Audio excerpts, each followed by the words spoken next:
Minasan, welcome again with Mr. K di sini.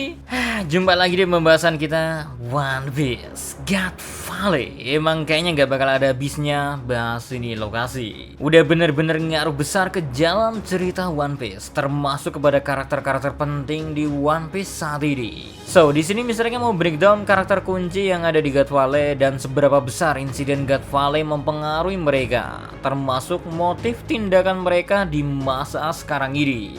Sebelum kita lanjut ke pembahasan, seperti biasa jangan lupa luangkan satu like karena biar jadi spirit Mr. K untuk berkonten, re. So, tanpa banyak basa-basi gak jelas, monggo enjoy kontennya, G. Let's go. Rocks the Sabbath. Pertama, sudah jelas sosok yang membuat pemerintahan dunia terpaksa menghapus God Valley. Siapa lagi kalau bukan Rocks the Sabbath. Ambisinya menjadi raja dunia membuatnya harus dihentikan oleh dua sosok hebat sekaligus, yakni Roger dan Garp. Di sini jugalah menjadi akhir kisah dari Rocks the Sabbath. Pertanyaan soal Rocks the Sabbath dan God Valley ya, tentu gak jauh-jauh dari apa alasan Rocks the Sabbath sampai melakukan hal itu. Well, jawabannya sudah cukup jelas di chapter 1096 ya. Rocks mengatakan untuk mengikuti perintahnya dan beberapa bawahan Rocks lainnya saling berlomba untuk mendapatkan sesuatu yang diyakini sebagai harta. Harta ini menurut chapter terbaru ya, yaitu adalah harta yang dicuri dari Pulau Hachinosu dan ingin direbut kembali oleh si Sabbath. Buah iblis Kaido kah? Atau yang lainnya? Well, apapun yang melandasi keinginan Rocks mendatangi God Valley, ia mungkin berperan besar sebagai sosok yang membawa harapan hidup. Seenggaknya para budak gak harus dipermainkan nyawanya selama 3 minggu oleh Tenryubito yang biadab. Number 2, Garp.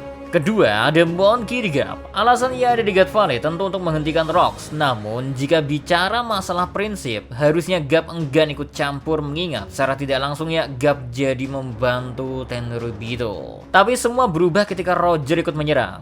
Dampak insiden God Valley ke Garp terbilang cukup besar. Garp sampai disebut sebagai pahlawan. Meskipun pencapaian Garp ini sebenarnya ada bantuan Roger demi membersihkan nama baik ya, fakta ini disembunyikan sebaik mungkin oleh pemerintahan dunia. Kayak kelakuan warga daerah mana gitu ya, suka nyembunyiin fakta.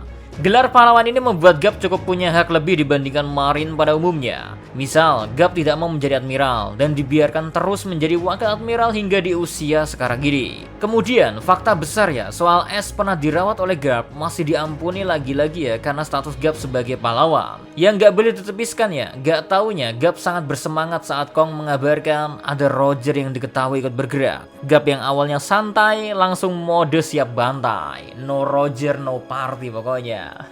Goldie Roger. Ketiga ya, Goldie Roger. Seperti yang Mr. K singgung sebelumnya, Roger membantu Garp dalam upaya menjatuhkan Rocks. Nampak dari Garp atau Roger semisal bertarung sendirian melawan Rocks masih belum memungkinkan keduanya bakalan menang. Makanya koalisi maksudnya aliansi rival kawan lawan ini ya dapat terbentuk. Pokoknya biar bisa menang lah.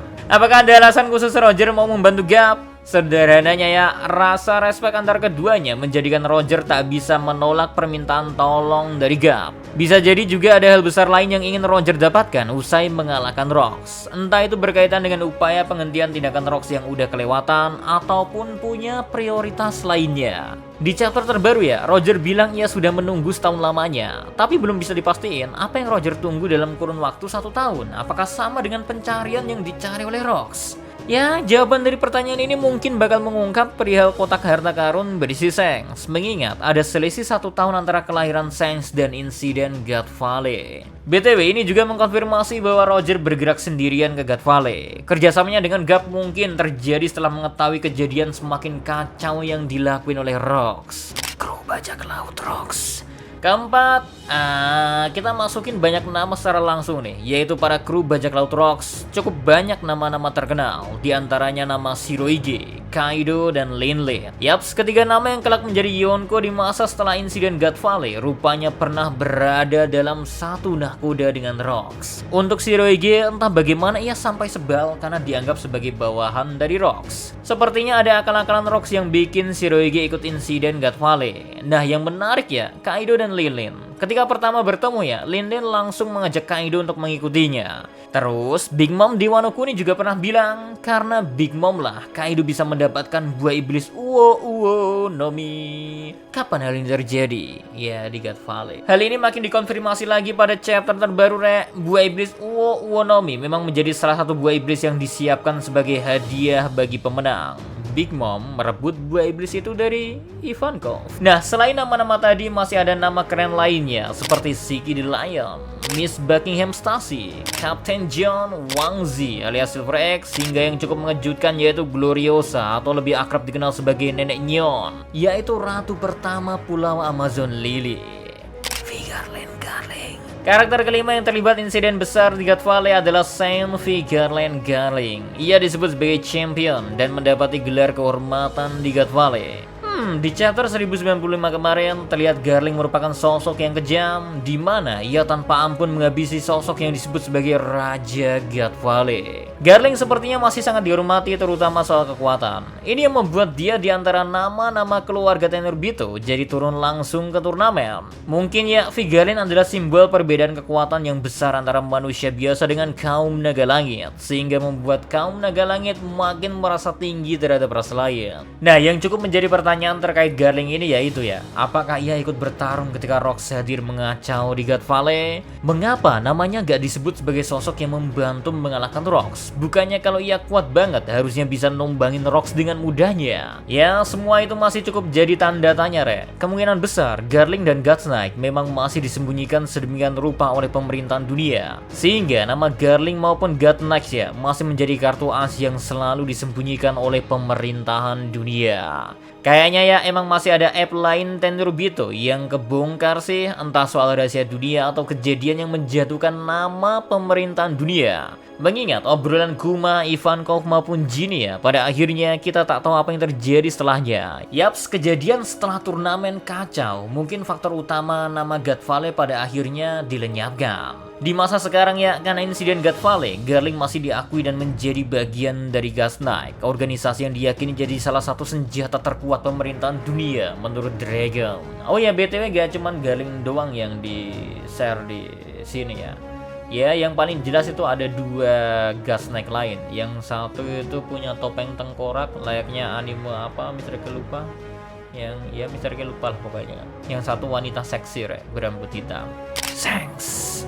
Akagami Shanks menjadi nama ke-6 yang ada di daftar kita ini. Shanks tidak terlibat secara langsung, tapi seperti yang pernah Mr. Cat bahas di berbagai konten, God Valley dan Shanks sudah satu paket. Literally satu paket ya, soalnya Roger nemuin Shanks di dalam kotak. Berasa COD-an Roger ini nemuin Shanks ketika unboxing peti harta karun. Shanks juga sepertinya tak menepis bahwa God Valley memang terikat dengannya. Misal, ia mengaku kepada Shirohige kalau sakingnya bahwa berasal dari kampung halamannya di West Blue. Kebetulan God Valley juga ada di West Blue, sayang masih menjadi misteri kenapa Shanks bisa sampai diabaikan oleh keluarga Vigarland, hingga akhirnya berada dalam kotak dan diselamatkan oleh Roger. Tetapi karena Vigarland dan God Valley lah, Shanks sampai mempunyai hak luar biasa dapat menemui Gorose di Marijua, dimana nggak semua orang dapat melakukannya. Ini kalau beneran yang ketemu Gorose di Marijua itu Shanks ya, kalau kembarannya atau adiknya ya repot sih. Kuma dan Ivankov. Ketujuh ada dua nama sekaligus, yakni Kuma dan Ivankov. Keduanya sama-sama berstatus sebagai budak, dan di masa setelah insiden, keduanya tergabung dalam pasukan revolusi. Untuk Ivankov belum diketahui secara pasti bagaimana ia bisa menjadi budak, sedangkan Kuma diceritakan cukup jelas ya, Kuma merupakan keturunan Buccaneer, ras yang diyakini mempunyai genetik alias darah dari raksasa. Di masa lalu juga dirumorkan melakukan dosa terhadap dunia. Ini yang membuat keturunan Buccaneer terus diburu dan dijadikan budak hingga di masa Kuma yang diyakini sebagai keturunan terakhir. Kuma mendapatkan perlakuan kejam dari para Tenurbito Asu dan pemerintahan dunia, bahkan menjadi saksi tentang apa yang terjadi pada kedua orang tuanya. Hal yang gak kalah penting adalah keluarga Kuma mengetahui soal Sun God Nika dan keyakinan akan kebebasan. Di God Valley, Kuma mencoba melarikan diri namun gagal. Tapi di chapter terbaru ya, memanfaatkan kekuatan Nikyu Nomi, sukses lepas dari perlakuan keji para Tenurbito. Gak cuman itu ya, Kuma sampai membebaskan para budak lainnya menggunakan kemampuannya itu. insiden God Valley membuat Ivankov maupun Kuma di masa mendatang merasa satu tujuan begitu mengetahui niat Dragon dan saling membantu dalam mendirikan pasukan revolusi. Oh ya, jangan lupakan Jinny ya. Menurut Mr. K, ia MVP utama di insiden God Valley ini, Rek. Bayangin, dengan menginformasikan ada buah iblis tipe paling kuat, berhasil mengundang Rox hingga Roger untuk datang dan menjadi pengalih perhatian para budak untuk mengambil kesempatan kabur. Sayang nasibnya di masa sekarang belum ketahuan. Sanjay Garcia Saturn. And last ada Jay Garcia Saturn. Ia muncul di chapter terbaru terkonfirmasi untuk menghapus jejak insiden God Valley. Ia bahkan sempat menghadang Kuma, namun gagal berkat kemampuan Nikyu nominya Kuma. Sepertinya Sanjay Garcia Saturn memang sering ditugaskan secara langsung ya, baik itu God Valley maupun Egghead di masa sekarang ini. Saturn mewakili Gorosei maupun Imsama. Nampaknya ya, merasa God Valley harus dihapuskan karena kekacauan yang membuat perbuatan keji pemerintahan dunia tercium rakyat biasa. Dan jangan lupakan ya, adanya asumsi lain soal sesuatu di God Valley yang membuat Rox maupun Roger menyerang habis-habisan. Mungkin ini juga yang membuat Saturn merasa God Valley lebih baik dihapus sekalian. Yos, itu dia para karakter penting yang terkoneksi dengan God Valley. Gimana menurut kalian, ada karakter penting lain atau enggak? Silahkan coret-coret di komentar atau ada komenan lainnya, silahkan ya. Oke, so itu dia terkait konten yang Mr. K bawain kali ini. See you again next time. Adi Sekar Milang, stay safe everyone. Salam Animedia.